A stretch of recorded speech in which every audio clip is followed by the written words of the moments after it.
Welcome to Sudeshna వంటలు. ఈరోజు మినప లడ్డు చేస్తానండి. చాలా బాగా వచ్చింది, టేస్టీగా ఉంటుంది. మీరు ట్రై చేసి చూడండి.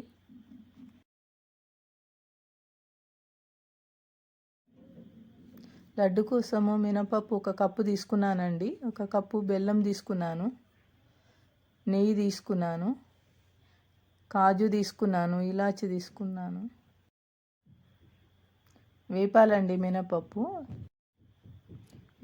ఒక 5 మినిట్స్ వేపాలండి.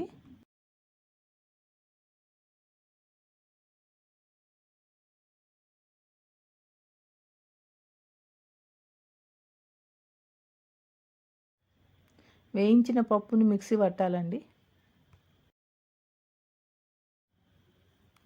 మిక్సీ పట్టానండి. మినపప్పు పౌడర్లో బెల్లం వేస్తున్నానండి. ఇలాచి వేసి మిక్సీ చేయాలండి. మిక్సీ పట్టిన పౌడర్ అండి ఇది. మిక్సీ పట్టిన పౌడర్లో నెయ్యి వేస్తున్నానండి.